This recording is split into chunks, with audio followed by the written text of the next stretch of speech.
Mga kapuso, ramdam na po ang epekto ng El Nino sa gitnang Mindanao. Sa South Upi, lalawigan ng Maguindanao, yung mga pananim po doon, mga kapuso, ay nakakatuyot na dahil sa matinding init at kawalan ng ulan at nakakaranas na rin po ng gutom ang ilang mga residente. May mga pamilya po doon na napipilitan na pong kumain ng darak na dapat sanay para sa mga alagang baboy at manok lang.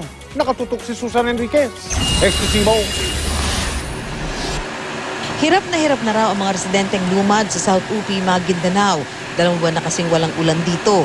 Kabilang na ang pamilya Garcia. Ang panganay na anak ni Maria Luz na wala umano sa katinuan, dala ng gutom na sinabayan pa ng depresyon. Itinali na lang muna siya ng kanyang pamilya sa poste sa kabilang bahay.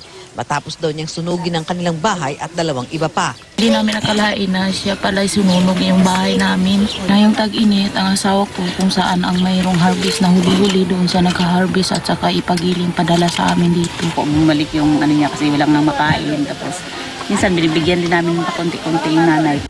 Habang kausap namin si Maria Luz, ang 2 taong gulang na anak niyang nasa kubo, kinakain pati ang tirang laman ng kinudkod na niyog. Naghahanap pa raw ng malulutong gulay malapit sa mga ilog ang mister ni Maria Luz dahil pati mga gulay sa palibot ng kubo natuyot na. Sa ibaba ng kubo, may bagong lutong darak na pakain lang sana sa mga alagang baboy at manok. Pero ayon kay Aling Maria Luz, napipilitan daw silang kainin na rin ito dahil higit na mura kumpara sa NFA rice. Nanuyo na rin ang mga balon at maliliit na creek na pinagkukunan ng tubig inumin ng komunidad. Ang mga naitanim na mga kamoting kahoy na kanilang inaasahan sa ganitong mga tagtuyot, mapipilitan na naman umano silang maghanap ng mga kayos, isang wild root crop na nakalalason. Talagang kinakabahan po. Hindi lang po ako, lahat ng tao sa barangay namin, gutom na talaga yung dinadanas ng mga tao. Masasabi natin ngayon, ramdam yung tagutom ngayon doon? Opo, ramdam po.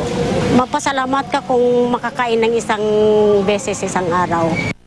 Sa tala ng Maguindanao Provincial Agriculture Department, 17,000 hektarya ang lawak ng palayan at maisan ang pinsala ng matinding tagtuyot. Halos 5,000 hektarya naman ang nasira ng mga pesteng daga sa 18 bayan ng probinsya.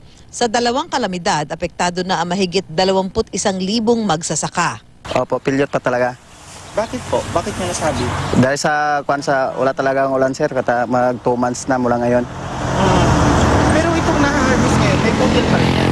Mayroon po sir, pero kipis. Para makaharvest kami ng 100 or 90. Ngayon siguro mabuti na lang may 20 sacks o 15 sacks na lang talaga. Gross pa yan.